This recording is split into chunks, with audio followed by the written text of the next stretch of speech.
एक बार की बात है, सुषमा अपने पूरे परिवार के साथ खुशी खुशी मोहन नगर में रहती थी।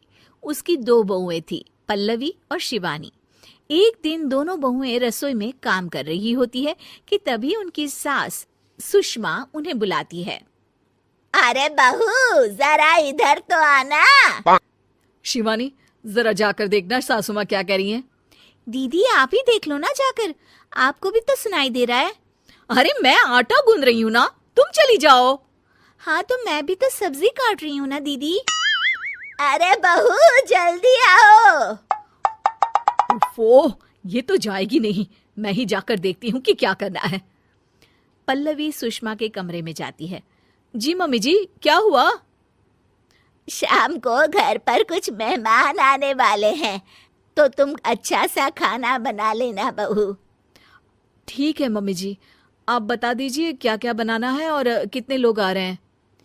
सुनील की मौसी जी और उनका पूरा परिवार आ रहा है। कुल मिलाकर 3 लोग और हमें मिलाकर हुए 9 लोग। तो अभी से ही तैयारी करना शुरू कर दो। और हाँ, घर की सफाई भी कर देना, हाँ अच्छे से। जी मम्मी जी, सब काम हो जाएगा, आप चिंता मत कीजिए। पल्लवी शिवानी को घर में मेहमान आने वाले हैं इसके बारे में बताती है। क्या 9 लोगों का खाना बनाना होगा, घर की सफाई करनी है? बाप रे, सासू माँ ने तो हमें घर की नौकरानी ही समझ कर रखा है। ऐसा नहीं बोलते शिवानी, हम इस घर की बहू हैं और घर के काम करना हमारा फर्ज है। दीदी तो है ही सासू माँ की चमची, जब देखो सासू माँ सासू माँ। मैं तो इतना सारा काम नहीं करने वाली। शिवानी कपड़े लेकर गमला साफ कर रही होती है और चक्कर आने का नाटक करने लगती है। मेरा सर चकरा रहा है। तभी वहां पल्लवी और सासू माँ जाते हैं। अरे बहू, क्या हो गया तुम्हें? मम्मी जी, बहुत तेज सर में दर्द हो रहा है। तुम एक काम करो शिवानी, आराम कर लो। नहीं नहीं दीदी, घर में मेहमान आने वाले हैं, मुझे आपकी मदद करनी चाहिए। अरे कोई बात नहीं शिवानी, तुम आराम कर लो, मैं सब काम कर लूंगी। ठीक है दीदी, अगर आप इतना कह रही हैं तो आराम कर लेती हूँ। शिवानी आराम से अपने कमरे में मैगजीन पढ़ रही होती है। इसे कहते हैं आराम की जिंदगी। इतना सारा काम। चलो सारा काम खत्म हो गया, शिवानी को देख आती हूँ। शिवानी अपने कमरे में ईयरफोन में गाने सुनते सुनते सो जाती है और उसके साइड में मैगजीन भी रखी होती है। पल्लवी वहां आ जाती है और वो सब देखती है। ओहो, तो मतलब सब काम चोरी का बहाना था। अभी बताती हूँ इसको। घर का सारा काम मुझे करना पड़ा और ये महारानी यहाँ मैगजीन पढ़ रही है, गाने सुन रही है। पल्लवी रसोई से एक प्लेट और चम्मच लेकर आती है और शिवानी को थाली बजाकर उठाने लगती है। शिवानी अचानक से उठती है।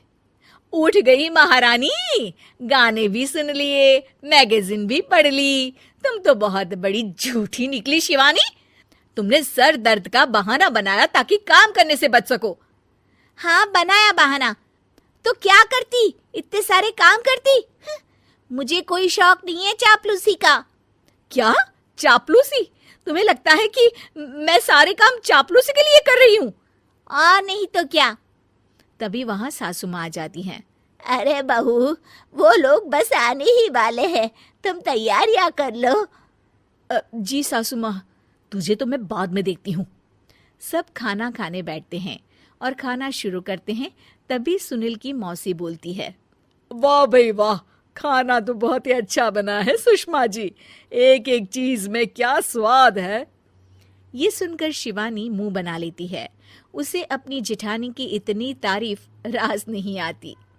आपकी बहुएं तो बहुत ही अच्छा खाना बनाती हैं। हाँ बनाती तो दोनों ही अच्छा है, पर आज ना ये सारा खाना बड़ी बहू ने बनाया है। छोटी बहू की तबीयत ठीक नहीं थी, सो इसलिए। मानना पड़ेगा सुषमा जी, आपकी बड़ी बहू तो बहुत ही गुणवान है। पल्लवी की तारीफ सुनकर शिवानी को जलन होती है। पल्लवी ये सुनकर खुश हो जाती है और शिवानी की तरफ देखकर उसे चिढ़ाती है। कुछ देर बाद मेहमानों के जाने का वक्त हो जाता है। मौसी जी सबके लिए उपहार लाई होती है। वो सबको शगुन के पैसे देती हैं और अंत में पल्लवी के पास आती है। तुम्हारे लिए शगुन का लिफाफा तो है ही, पर बहू तुम्हें एक और उपहार भी मिलेगा इतना अच्छा खाना बनाने के लिए। मौसी अपने सोने के कंगन निकालकर पल्लवी को पहना देती है। ये लो, ये मेरे मनपसंद कंगन है, अब से ये तुम्हारे हुए। धन्यवाद मौसी जी। ये देखकर शिवानी तो पूरी तरह से जल जाती है और गुस्से से रसोई में चली जाती है। तभी वहां पल्लवी आ जाती है और उसे अपने कंगन दिखाने लगती है। देवरानी जी, अब आपका सर दर्द ठीक तो है ना? मुझे लगता है कि अब सर दर्द शुरू हो गया होगा आपका।